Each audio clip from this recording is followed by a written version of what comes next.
Hi, and welcome to the Transform Your Wellness podcast, a space where we explore the body, mind, and spirit connection and discover powerful ways to reclaim your health, awaken your potential, and live with more purpose, vitality, and joy. I'm your host, Karin Hagberg, also known as the Awake Wellness Warrioress, and I am so glad you're here. Today's episode is called From Invisible to Impactful. Lucia Peters on confidence and visibility in midlife. My guest, Lucia Peters, is a heart-led entrepreneur and the creator of the Visibility and Confidence Method, a soul-driven system designed to help midlife business owners grow their online presence with clarity, confidence, and authenticity. After years of working behind the scenes, Lucia transformed her quiet frustration of feeling invisible into a powerful mission, helping others overcome self-doubt, share their message boldly, and turn their wisdom into income without burnout. Through her unique blend of mindset work, digital strategy, and wellness awareness, Lucia empowers others to be seen, heard, and valued in the online space. She truly believes that visibility isn't vanity, it's viability. In this conversation, you'll hear Lucia's inspiring story, her practical wisdom for stepping into confidence, and her advice for heart-centered entrepreneurs ready to show up fully, create meaningful impact, and build the life and business they truly desire. So it is such a great pleasure to have Lucia here with me today. So welcome, Lucia. Thank you, Karen. It's wonderful to be here. I've been following you for a couple of years now, so I kind of know your wellness podcast and your Aspire Wellbeing business. I love what you do to bring wellness and fitness to midlife entrepreneurs like myself, because I believe that we don't have a use by date. I believe that's pretty much Yeah. that in a nutshell, saying what you just said in my intro. Yeah, which is amazing. It's wonderful to be here.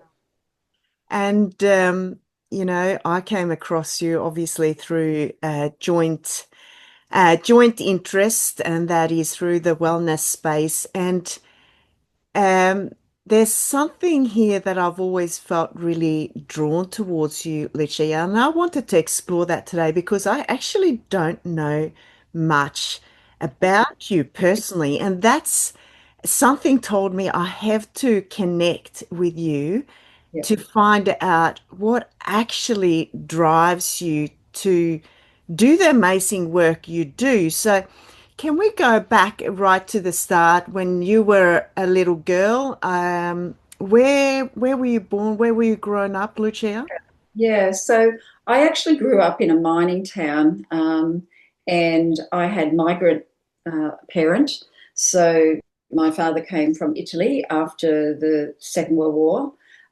He was a young man of only 22, and he actually was got on well in Australia. He lived in the north of Italy, came from the north of Italy, and they were very, very poor. They lived in the mountains, etc., to get away from, what was going on in the country. And so he wanted a better life for himself and his future family, I guess. And he's always been driven. And I guess that's what happened is he came to Australia in 1955, I believe, and he worked in the cane, but he got some form of viral infection in his hands and feet. And so they moved him to Darwin, and Darwin was the same. It was a tropical, so it didn't suit him. They sent him then to Mount Isa, and Mount Isa was a growing town at that time. And he basically went into building. He was a carpenter, so he built his own home in Mount Isa. We grew up as children. I was the eldest of 5 children, so I've got younger siblings, two sisters and 2 brothers. And my mother was a child bride. She was 16, so she was very young. She had been in an orphanage during, wartime. So we kind of had a lot of background trauma in our lives that we weren't aware of as children, but later, as a more grown-up woman, I'd come to realise. And so I guess that was my upbringing. I left school at 14. Oh, wow. Yeah, I couldn't do school. I was a free spirit and always have been. I've been a bit of a rebel. I led the way for my siblings. We wouldn't go to school. We'd stay down in the creek bed and make mud pies and take our cut lunch, etc. So yeah, I because I was the responsible one, and my mother didn't drive. My father had the only car, so it was quite interesting growing up. It was a wonderful life, Mm. but there was all these things that I didn't understand back then that kind of made me the person I was. And then in the future, that's what kind of led me to become a much stronger individual, much stronger voice as an individual. But I'll talk about that shortly. So yeah, So yeah. you were the eldest of the 5 children? I was the eldest. Yeah, And your yeah. mother, she was from Italy as well? No, she's actually Australian. So she's Irish Australian. So she comes from an Irish. Her father her stepfather was Dutch. Mhm. So there was her mother was true Australian. She was from Cunnamulla. So yeah, it was a real mixed bag back in those days. We had Granny, who was a real whip cracking, whip snapping, smoking, grandma, and then we had Opa, who was a clogwog kind of thing. So it was quite an interesting. I loved my grandfather. He just was amazing. He was an amazing man. He was in the army and Air Force in Australia. He flew sorties from Brisbane to Papua New Guinea during the what was going on. So yeah, just an amazing childhood. But we didn't know all of this. I never knew any of these stories until I was much older, much older. So yeah, they kept it to themselves back then. Yeah, and your mother was so young. She was only So 6. young, so young. I think she was 24 when she finished having all her children, something like that. Mm. Like so young. You can't fathom, No, a young woman having 2 children under 20. It just blows me away. My I my know. grandmother is 20, and I think I couldn't believe her having No, 2 children. It just blows me away. Yeah. amazing, amazing. Yeah. And yeah, did you grow up with a lot of like Italian traditions at all? Was Absolutely, yeah, definitely, yeah. We, I watch a show called, and I probably shouldn't say the name, but it's a show. It's a Melbourne comedy show, yeah. and they talk about Italian culture. And you grew up, you knew this kind of cutlery, and you knew this kind of tableware, and the very much the Italian coffee. The kids would go out and we'd be put under the table, to go to sleep. The adults would be roaring, having a great time with their vino and their grappa, and the women would be in there, set talking about cleaning up and doing the dishes and everything, and the men would be, talking about all their bravado. But my father actually just lost one of his very good friends this year, that he met when he first came to Australia back in 55. I've just got to take the dog out. Yeah, yeah. Out, out, out. Go. I shouldn't have had her in, Karin. You can cut that out. That's all good. Yeah. Like, Isn't it amazing how our upbringing forms us and yeah, having that different background. And maybe that's part of why we connected. I mean, Lucia in the Swedish tradition, we celebrate Lucia. Do you know that? yeah, Yeah. yeah, Santa Lucia. Yeah, I was in hospital last year, and my nurse, Santa Lucia. He said we're celebrating that. I think it was November or something when I was in hospital, and it's around that time that you celebrate that tradition. Yeah. Um, Many cultures do, though. In different regions they have different. But the Swedish culture, yeah, definitely Santa Lucia. Yeah. It's a big, big thing. It Uh, is, first yeah. of The kids September. get Yeah. dressed up in white and they go on street fairs and street parades and yeah, it's beautiful. It's a wonderful tradition. I've watched a television show about it in Sweden. It's just beautiful, really a beautiful celebration. Yeah. Yeah, and I can't remember the story behind it. It's I think yeah, it was she became a saint because she helped prisoners down. She used to bring down food to them, and she had candles in her hair, and Yeah, yeah, she I remember. walked with a tray of food, and hence why we're doing that. But for some reason, she was obviously killed, and the red ribbon around the waist symbolizes that. I don't know that much about it, but she Yeah, became a saint for what she was doing, obviously helping out prisoners. But yeah, anyway, all these traditions are big yeah, yeah. European backgrounds.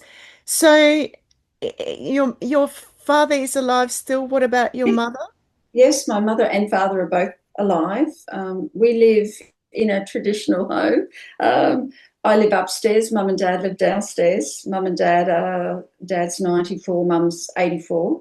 They're still together after 67 years. They've had their ups and downs, of course. My father's had something like 6 bouts of cancer, something like that. He's had amazing journey. And my mother's, she drifts off a lot nowadays. Yeah, she was so young when she was raising us. I think it's taken its toll. But my father's still on for a good old chin wag, with his support workers and stuff like that. He goes out every week. He goes up to the mountains for a coffee. He loves the mountains, and yeah, he grew up in the mountains, so he just loves getting back there and reminiscing and having a chat with the support workers. Yeah, yeah, but they're both still alive. My husband. Just thinks they're the ants' pants because he lost both his parents when he was about 50. So they've been his parents too. So, yeah, Yeah, yeah. it's wonderful, the family kind of connection, particularly with Italians. I mean, the values of the family, I think, is just absolutely wonderful. So tell me, Lucia, you obviously got a husband, you said, but tell me a little bit about your life in terms of when you got married and if you Yeah. got kids. Just tell me a little bit about that. Okay, so I got married quite young. I was almost 21. And my husband and I have been married 49 years this year. Um, we've had our ups and downs, like all relationships. It hasn't been an easy road. He's got a lot of childhood trauma that only came out when he was going through a lot of emotional stuff when his parents died. So I've had to sort of help him gauge, navigate that, which has really, I guess, helped me a little bit understand individuals that have got that background in trauma. And so we've been married. He's he's mellowed me out a little bit, I believe. I was I was very not controlling, but I was very sure of what I wanted and who I was going to be. And my husband always said to me, you always see the good in everyone. You need to see some bad in people because, there's not all good out there.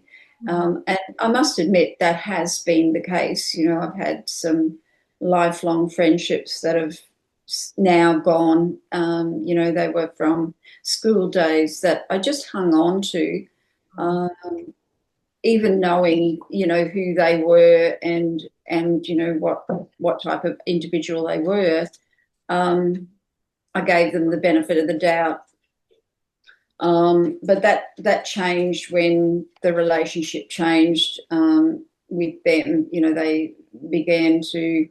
I think I transformed. I transformed. I grew out of that. And then I've lost two lifelong friends, which is really, it really hit home, just how valuable our life is. And they both didn't make 60. Wow. And so for me, that was a turning point as well, to just say, well, I'm going to do it, and live the best I can. So, but we got married young. My husband, he worked in the mines. That's what you did in Mount Isa. He used to do shift work. We had our first child, who was a grandson, and the first grandson on both sides of the family. So he was a little loved, to say the least, as the Italian grandson, golden grandson, and then on the other side, because my father's family is, not my father, my husband's side is the stolen generation. So his father comes from the stolen generation. So there's a lot of stuff there, that we only found out as well. So a lot of family reconnections. Yeah. And anyway, both his parents passed, but my son grew up being the shining light in their eyes. And then we had our second child. My son was 2, and my second child came along, and we had lots of drama. She was only a month old, and we almost lost her to pneumonia. And we were in hospital in Brisbane for 6 months recuperating because she had both lungs had collapsed. And it was a very traumatic time because my husband had to stay in Mount Isa. My son had to stay with my mother-in-law, and I was separated from everyone for almost 6 months. It was really hard time, and having a sick child at the same time, because she was only a small baby. She was very, very tiny. She was about 5 pounds born, so she was quite a tiny child. And I dealt with that, but I think I had a lot of trauma that I suppressed, a lot of anger, a lot of grief, a lot of stuff that came out later, and almost 20, 30 years later, it came out. And then after 12 years, we had another child, another daughter. Oh, 12 years later. Yeah, so yeah, we just decided that we'd take our chances, and we have a beautiful daughter that's now 38 or 37. She wouldn't want me to say 38, that's for sure. She's a teacher. She's also taught overseas in Spain and in England. And she now teaches up in far north, up in a little town called Dysart.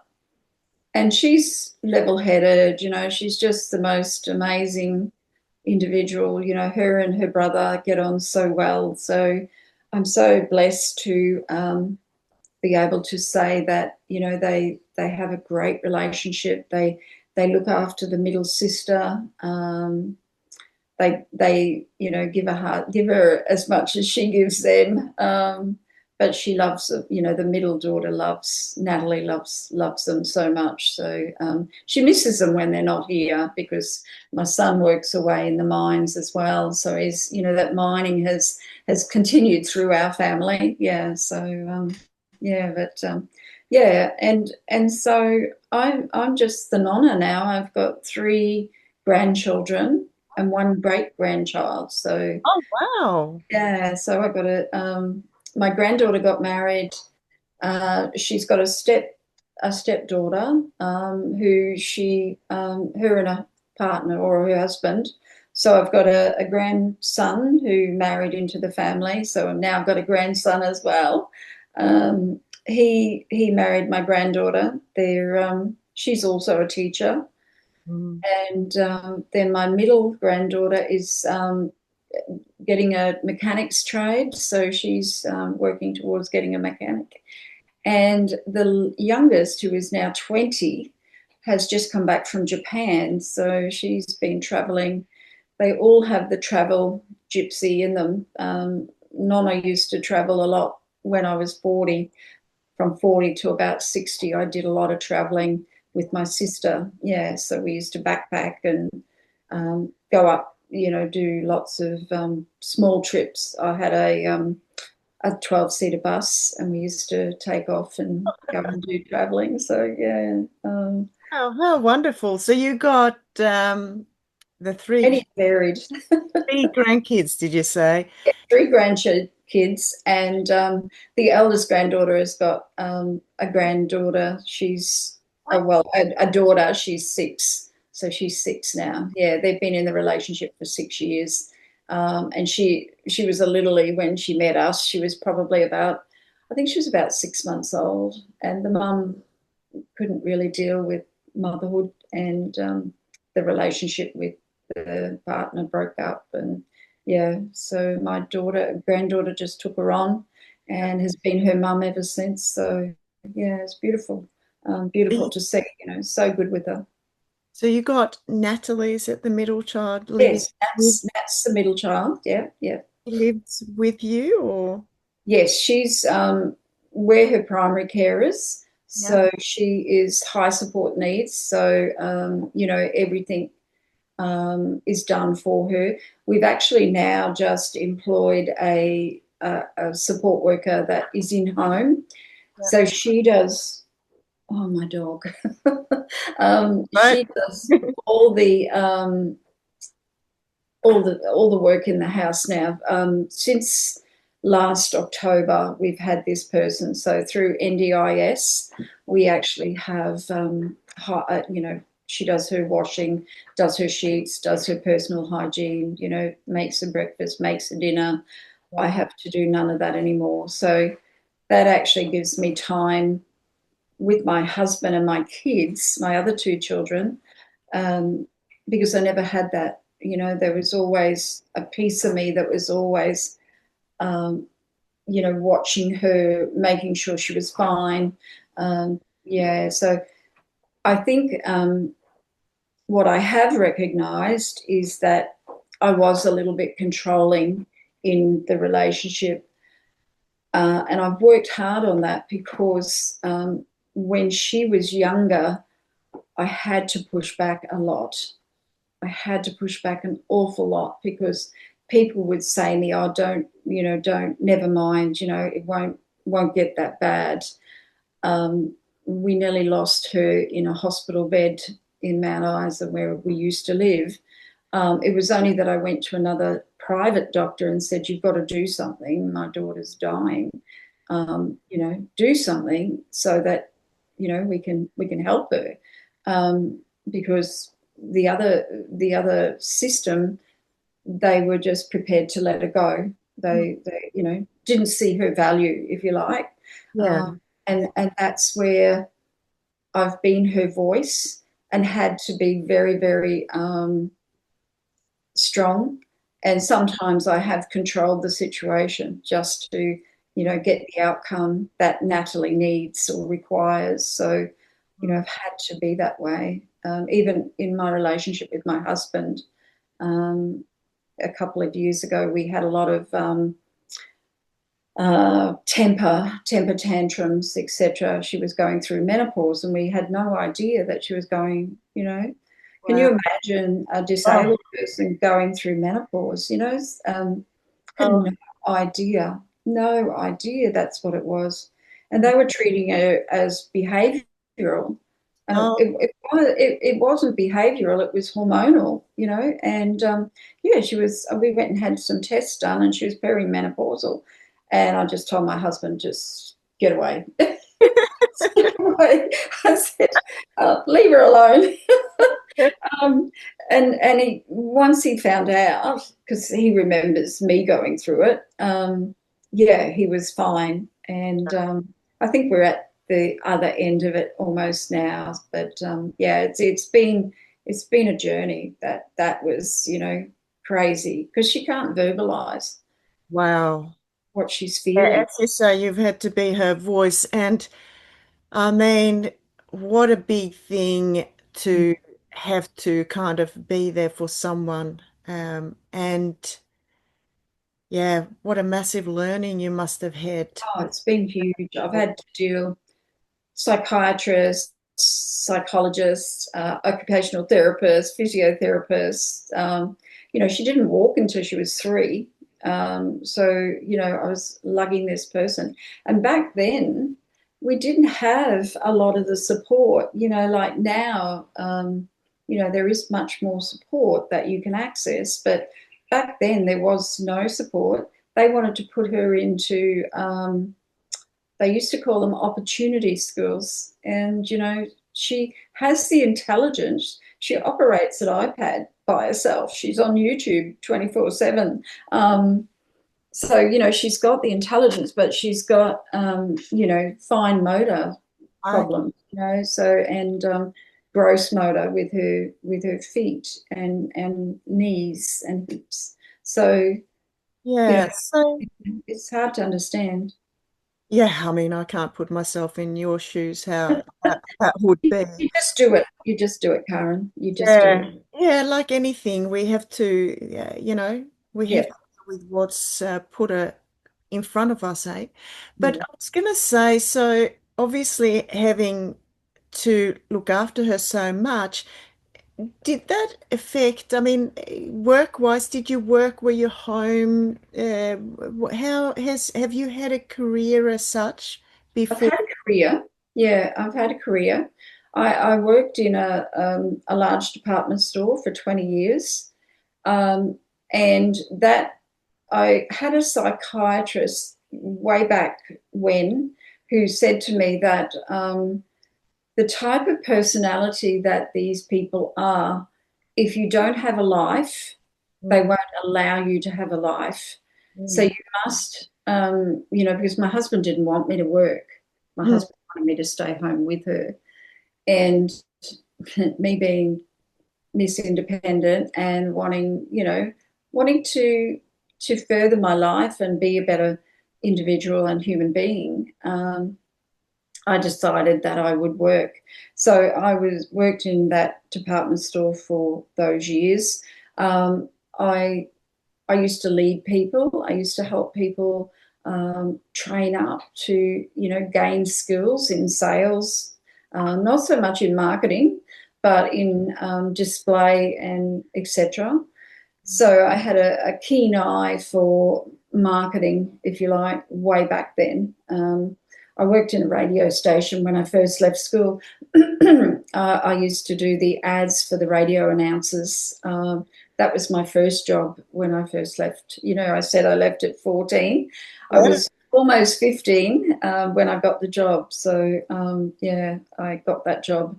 I was only in it for 6 months, and someone decided they wanted their job back, and I was first on, so the last on, so I had to go. So I was pretty devastated, but I bounced back, and back then you could get a job pretty easily, so I did. I worked in a shoe shop, And I did have a passion for shoes, I must admit.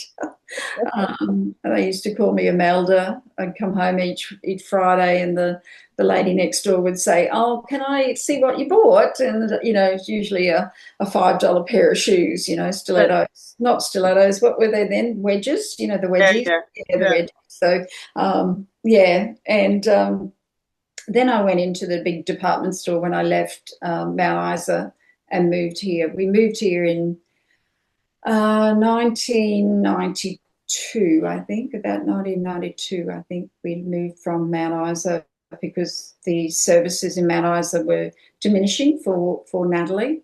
So both my children were schooled here, and she went to the special school here. So yeah, but we just found a better life. It was hard when we first came here. We had to find our footing. My husband's a butcher by trade, so yeah, I'm happy to share all of this. It's just amazing. Yeah, well, A it's journey. nice. Oh goodness. I sit here and listen. And I think, how did you manage to do all the things that you did whilst having to look after a special need child and then your other children? But Yeah, obviously, it's been important for you to have a purpose and passion alongside of yeah. your family life. So, just going to what you're now doing, where you are really you're on a mission to help other women overcome self-doubt and turn their wisdom into income without burnout. Mm. What brought you into your current, online business you're running? Um, I believe the online business started. I had a business coach, and she was from Geelong, and I had finished at. I was working in a bank, so I was in finance, and I got ill. I got ill at 48, and as I was saying, my life when I was younger, I had a lot of anger and grief, and I was diagnosed with a chronic condition that affected my liver, and so I I was very how would I say it, forgetful. And in a bank, when you work in a bank, you've got to balance. You've got to do you're quite responsible for a lot of things, and you've got the big, the big, what do you safe, So there's a lot of things that can be triggered. Mm. So for me, I had to go part time because I was too ill to do full time. And when I went part time, I just had no real value. I was just coming to work, doing my job, going home, and I thought, I'm not a valuable person in this team. Like in this environment. I wasn't seen as a valuable asset in that team. Before that, I'd been going and growing the actual branch because it was a community branch, and I'd go with the manager and we'd talk to the business houses about investing in their funds in the bank. So to go from that, then get ill and go to part time where you have no responsibility didn't sit really good with me. It was kind of like just being shuffled out the door kind of thing. So I just said, "Oh, made a decision," and I was going through bad health and menopause, so I was going through both. So it was everything hit me at once, Yeah. which was a good thing. It was a blessing in a way because it made me make a decision about that particular role. I learned a lot. I learned a lot about finance and understanding finance. I purchased this house through knowing what I knew and invested really wisely. We have a 7-bedroom home in Sunshine Coast now, which is, a valuable asset. So I learned along the way, and the things that you don't see as a good thing, they can be a really good thing later on. They're kind of like, when they hit you, they're like whammy. And I remember last year with you, just the what happened, and you don't enjoy it while you're in there. Like you're like in the mud. Um, but afterwards, you're kind of relieved that you've stepped out of it. And that's how I felt. And I started going to markets. And anyway, this couple of ladies, they were mum and daughter, and I used to buy all their stock. I used to just love their stock. And they said, "Why don't you do this as a business?" That's basically how I got into selling clothing for almost 6 years, doing markets, taking my markets, getting the bus, doing the markets with my clothing. I had a huge business. It was really, really, really, really going well. And then, long story short, I had an accident out at Roma. We had a April in the country, and that was a big festival. Had an accident, fell over and fractured my wrist, which gave me like 5 fractures in my thumb. And so I couldn't lift anything anymore. I've got, my hand back to using my hand well, which I'm really blessed with because I've seen many ladies that don't. And they call it an old lady fall. It's an old lady injury. And anyway, I got movement back, but I was out of work for 6 months. So you know what happens when you're out of work for 6 months. You probably had that with your ankle, no income. And I just thought I can't no longer do that. And during that time, I pandemic hit, so everything was shut down. And so when that shut down, I just decided I've got all these clothes. I need to do something. So I met this coach, and she basically said to me that I think that the break might have been later. But anyway, just she basically said, let's have an online shopping event. Let's get your clothes and do an online shopping. I sold $3,000 worth of stock in about 3 hours. Like it just rocked. She is a saleswoman though. Like she gets the atmosphere going. My daughter was helping me. I had, I did it in my garage downstairs. But I couldn't sustain it. It just, the stock holding alone, when COVID hit, I had about $65,000 worth of stock that I couldn't move. Wow. And that sat there for quite some time. Hubby has just gotten rid of the last of that in the last 12 months. So, that's been sitting there as kind of like, funds that we spent and had got no return. So, is that what drew you into the business you're in now? Yes, online. Yeah. So I came from that, and as I couldn't go back to this because my wrist would no longer support the heavy lifting. And we used to do, a lot of heavy lifting with marquees. So I decided that I would share my sales and marketing skills that I have. Yeah. And I tried during COVID, doing personal styling. I went and did a personal styling course and did the advanced course. But it didn't work because it was a feel good.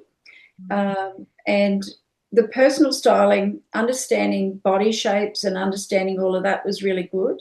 Mindset, helping people with their mindset and work through what's really underneath everything, like clutter, what is really going on with clutter in your wardrobe.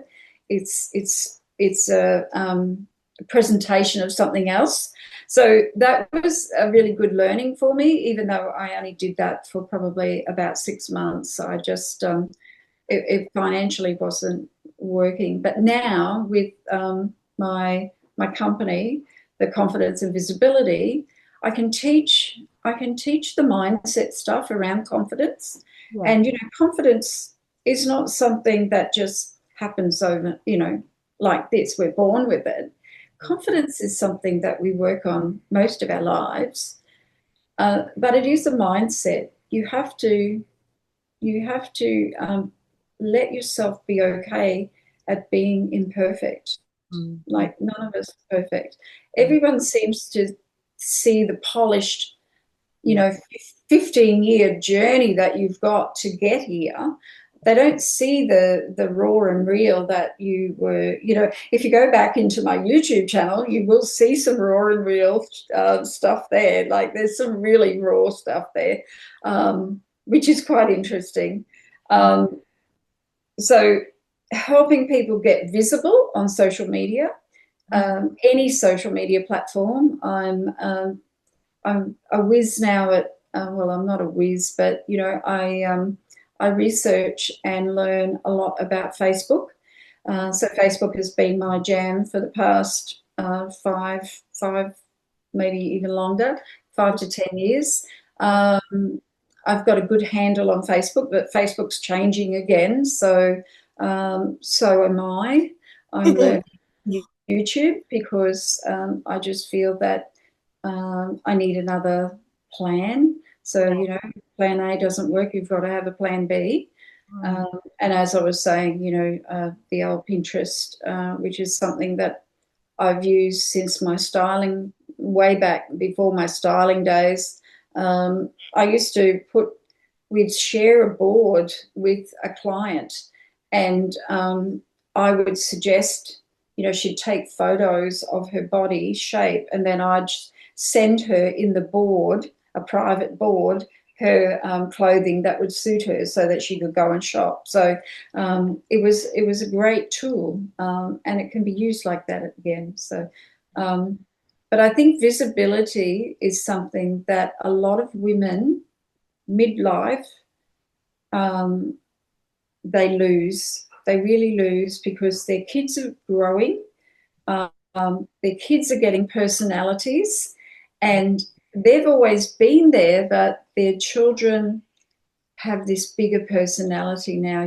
We've learned, we've got wisdom, we've got the years behind us, but we've got to allow others to make mistakes and do the stuff that we did to learn.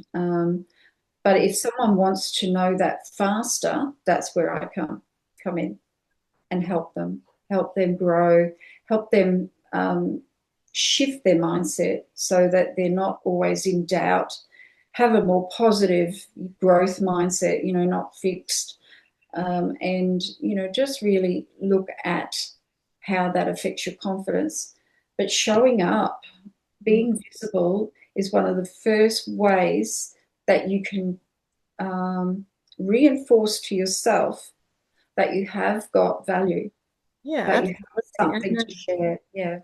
As I say, as I see it, as showing up um, in life, that's going to build the confidence. I mean, if you don't show, Absolutely. and it comes down to the deeper value of yourself, Yeah. Um, Yeah. I mean, if we look at it from a psychological point of view, sometimes people look for the right moment or the right, uh, Yeah. you got to do another call, so you got to do that, and we look at things from the outside of us rather than, just here in the moment and doing it now. And Yeah. no doubt you got a lot of, wisdom and, now you are showing up for yourself more than ever, as I see it. Yeah. Maybe that you didn't have a chance to do in the same way when you were busy, Younger. with your family and all that, and having Yeah. that time to invest now and showing up for you, and on the same time teaching women Yeah. that maybe is a little bit a step behind you, Yeah. that need your wisdom to enable them to gain the confidence to step into their magnificence, eh? Yes, exactly. Yeah, because they all have magnificence. They all have it. Mm. You can see it when you have a conversation with so many. I've got one client that's 87, Oh, wow. and she's so inspiring. And Mm, she doesn't see it. She really doesn't see it. She's just been this woman that has got on with life, raised three amazing boys. She's got great grandchildren and great great grandchildren now. Um, and she's led the way for women. Like she's one of the women that's really led the way. And another client that's caring for her mother who's had a stroke. mm, These women, they are tenacious. They've got so much mm, value to share with other people on their journey. If they could just find their conviction to not be perfect, mm. just That I listen to that, Lucia, and I hear that that's the kind of the past version of you that yes, has now changed, and they just, I guess, you the one that are leading their way to, um, you know, empowering them to be that person. absolutely to step into just being who they are. As we said, being authentic. I mean, it is easy to show up in life, isn't it? If we just are the person we Just are. And action is one of the hardest things to do. It takes courage. I can remember back when I started. I was raw, and I got trolled a big time. So I went on the defensive, and shouted back at this person. But really, I learned a big lesson from that. The more you yell back at someone, the more they're going to come at you. It would have been better to just, laugh it off, with some sort of comment, which I would do now. But back then, I was more defensive. yeah, Um, so, and that is because I wasn't sure of myself. That is because my confidence was not yeah, not there. Now I would just laugh them off. I would just brush them aside, and because I know who my ideal client is. I know how I can help them, and I know that they've got wisdom to share. They just have to bring it up and out and take that action. Use their courage.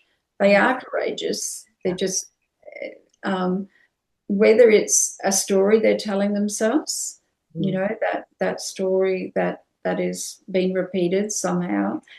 Some of us can be male dominated, like we get a man. I can remember in the bank, if I got a really strong male in the bank, I would be like, get me away from him, oh, what I want him to serve me, yeah. So I was very, very timid because I'd grown up as an Italian woman, and an Italian woman, the male is the most dominant of the hierarchy, and then the sons are the most important thing on this earth, So yeah, the women are in the kitchen, yeah, and yeah, that wasn't me. yeah. So just bringing it into more just the um I'm going to ask you a question just about the last year. So the biggest lesson for you just in the last year, so more in the present, um what's been your biggest lesson, Lucia? My biggest lesson this year has been, and we're only in August, so I guess what I know now is that you've got to run your own race. Mm, At the end of the day, you run your own race. You walk your own path, and if something doesn't feel right, it doesn't feel right. But above all else, you must look after your health. If you don't have your health, you have nothing. yeah.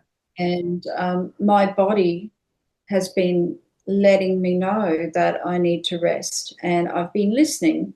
I won't push against that anymore. I refuse to. It's and I may feel sometimes that I'm letting people down, but I've got to look after myself, because at the end of the day, I've got to go. I've done it my way. I've done it all my way. Yeah. So even in the family relationship, I've had to step back from my mother, Mm. who has, I believe, the start of dementia. So she thinks we're controlling her. So I've had to just step away, and not be there as much for them when they want someone. So yeah, it's Sounds hard. like a pretty important, big learning at this point in your life, that it sounds like you Definitely, realize that you are the most important, hey? absolutely. And if you don't have health, we That's, don't have anything in the end. no, Um, so isn't it amazing? I also hear that you obviously that real nurturer and you've been there for other people the whole life. So maybe this year now, you're really stepping into the real Lucia Peters that starts to value herself in a different, maybe we're going to see the best of Lucia coming up in the near future. That's what I sense. yeah. Isn't that amazing? Sometimes we can, we all go through life and we all have different stories, but Mm, isn't it yeah, amazing when we get to the point where we've had and we realize all these learnings, we see things in different ways, and it's really like that, the veil is lifting, yeah, and you you start to really, now it's my time race you, to look yeah, after yeah, yeah. me. So what is one of the most important things you'd like to tell women out there? Well, I think on my journey, Karin, I have been the nurturer. I have been, a piece of me has always been there for someone else, always, whether it's one of the children, whether it's been my husband, whether it's been my parents. Um, I have a goal, and it's a big goal. I want to build a house, a stone house, or I want to buy a stone house in Italy, and I want to live there for like 6 months. It might be 12 months. It took me 15 years to get my Italian citizenship, but I finally got it, because we had to find my father's birth details, etc. So it took a long time.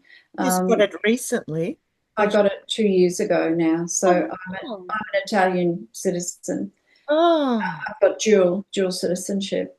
So I think for women particularly, we are the nurturers, and then we forget who we are. We forget that we started as that little girl that was playing under the table with the Italian boys, or whatever, and giving them a hard time, and having a really strong voice and an opinion, and sharing that opinion with others, not being afraid to have an opinion just because the children say, "Oh, mum, don't be silly. That's a weird idea." Or, "What are you doing now, mum? It must be something, another scheme, mum."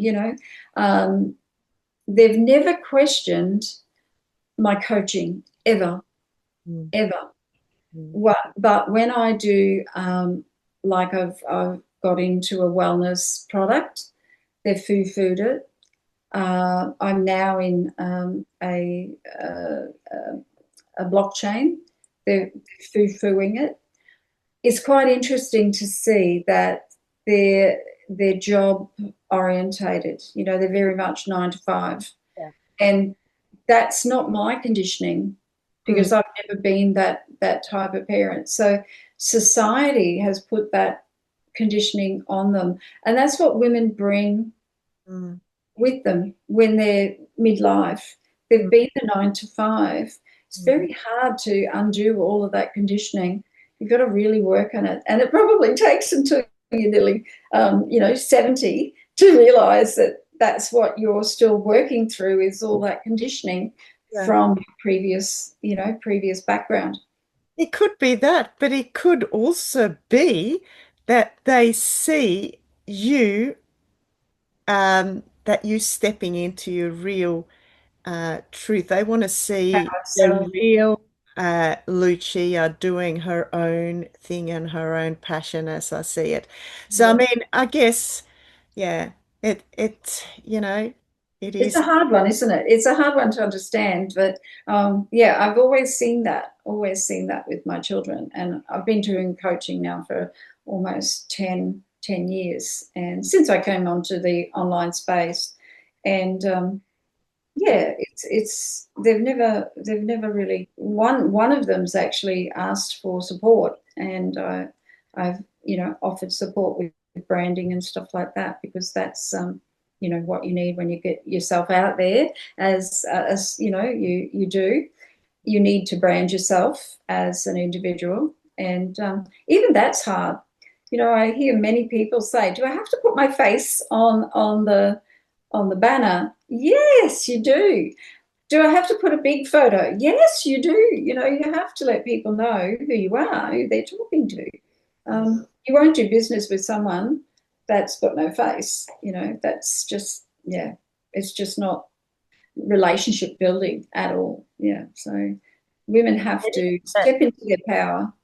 Absolutely. And a lot of it to break through a lot of things, we have to go back to dealing with I guess I don't want to say the name trauma, because I actually don't like the name or the Mm, word trauma, because in the end, what the reason why I say that is that we are not broken, we are whole, but we have got all these conditioning. We have gone through things that think that we rely on something external to actually, uh, mm. you know, become authentic, which is Yeah, the complete opposite to what we need to do. But yeah, we can keep talking for ages, Lucia, I feel, and you've got a lot to give to, your your audience, the women that you are helping, no doubt, through all the amazing personal experience you've had. And most of all, I'd say, the real heart you have, because someone that has been,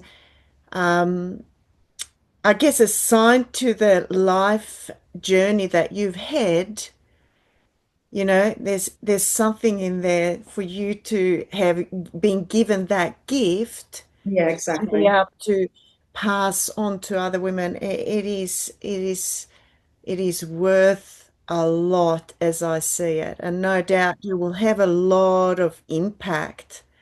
Um, and we can always delve deeper into the topic of helping other women, because, as I say, nothing happens by coincidence. And learning a little bit more about you, Lucia, I know that we both have lots to give and to give to other people in this world. And there's a reason why we've connected too. Yeah, yeah. So many, many angles I that, know. Yes, Karin pops up. and It's like, now oh, I there you go, feel Karin. that absolutely. Yeah, And yeah, if I want to say thanks to all the listeners here, and obviously you can reach out to both myself and Lucia if you feel absolutely. that you want to learn a little bit more about what we do. Yeah, So all the information obviously will be in the description of the podcast and the YouTube video. So we encourage you both to, learn more from us. yeah, And I absolutely. would like to thank you so much, Lucia, for, Thank you, Karin. sharing all your passions with us today. And I look forward to having another heartfelt conversation with you at some other point in Sounds, time. sounds interesting. Yeah, Yeah, yeah. so is there just one sentence or something you want to finish off this conversation with? Feel free to say that now, and then we'll I'd like to encourage women to do it their way. If they're not comfortable, don't do it. But find your voice, find that courageous voice, and empower yourself to get out there and get visible. Yeah. Beautiful, beautiful. Thank you so much, Lucia, for being here. It's And great to be thank you, everyone, for tuning in. Thanks.